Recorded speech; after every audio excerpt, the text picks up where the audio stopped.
The report was quite ambitious, and in order for it to be effective, we had to be quite clear about the scope. So we focused on a particular time period, which is March 2020 to March 22. Really, the question we were interested in is what was the innovation that was happening in the space of online cultural services. We undertook a desktop survey from global down to the Victoria sector and then out to Southeast Asia to understand in a comparative way the ways in which organisations responded and pivoted towards what in fact was a large-scale experiment in wholly digital engagement. Online audiences are here, they've got expectations, and the challenge then is that now that the institutions or the sector has gone back to on-site delivery, that how can they produce a hybrid model that takes the best of both? One message is the audience is there. So the second message is that there's clearly differences in capacity. We'll call it, it's called in the report, the digital divide. It's thinking through how access to devices, networks and training together with leadership can come together to address the capacity of smaller, less resourced parts of the sector to take advantages of what's in place. And what the report reveals as much as anything is that the need for more focused research in terms of how to most effectively leverage from this shift in perception of engaging with online content, and in particular in the context of Southeast Asia, in the nuances of different countries and different cultural norms. There's an obvious opportunity, but before that can even be kind of thought about coming into play, there needs to be some careful thinking and understanding of how to go about this, and in particular realising that we don't necessarily have to repeat the linear path that some of our more established institutions.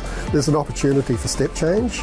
So in particular, online and mobile content, given the ubiquity of smart devices, I think there's an opportunity for a different way of looking at digital delivery in the region that could be much more effective and comparatively more sustainable. One thing that they could do is to provide opportunities, digital opportunities for Southeast Asian audiences to virtually visit or tap into the collections that previously wasn't available to them, and they have to be physically in Victoria. So I guess coming up from the pandemic, with all the digitized collections and all these new online streams and presentations and workshops, there's a potential in actually providing accessibility to the Southeast Asian audience from there. And likewise in SMEs as well, so there's a lot of really good studios and there's a really rich SME in terms of industries for games, as well as design and digital media and all of that. So with Southeast Asian glam sector in some countries still struggling in actually digitizing their collections, they could really leverage the expertise from SMEs in Victoria, or even collaborate with the SMEs in Southeast Asia, collaborating with practitioners in Victoria as well, to come up with a digitized collection and share it across both ways for a mutual exchange between Southeast Asia and Victoria. Victoria has the most amazing collections that is not available in Southeast Asia. Victoria has a lot of SMEs with a lot of expertise, very rich gaming industry with digital design expertise as well. And that's a distinct advantage that Southeast Asia could tap into. There's also a lot of people-to-people connections through businesses and education. Victoria has a really good presence, strong presence I would say, within the Southeast Asian region. So with those connections, we could actually foster some really people-to-people collaborations and have some really rich work coming out and generating some interesting collaborations through industry partnerships, universities and businesses.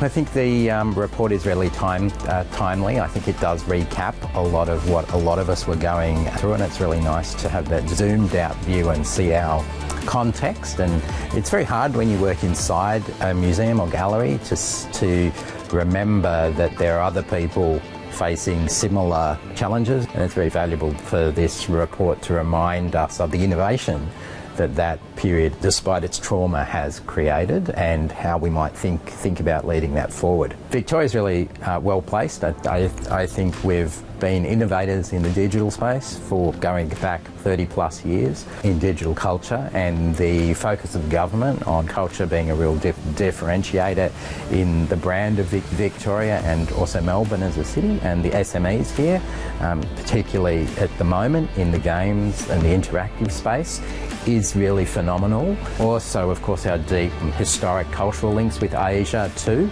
And this is one of the things I missed during the pandemic, was the visibility of Asian faces in our cities. I think the pandemic has created recognition that this is a delicate ecology and that we need to foster that ecology if that ecology is going to collectively grow. We have been doing increasingly more. One of the biggest things of recent times, and is part of our centrepiece exhibition, of course, is the work we've been doing with Bafana in Cambodia.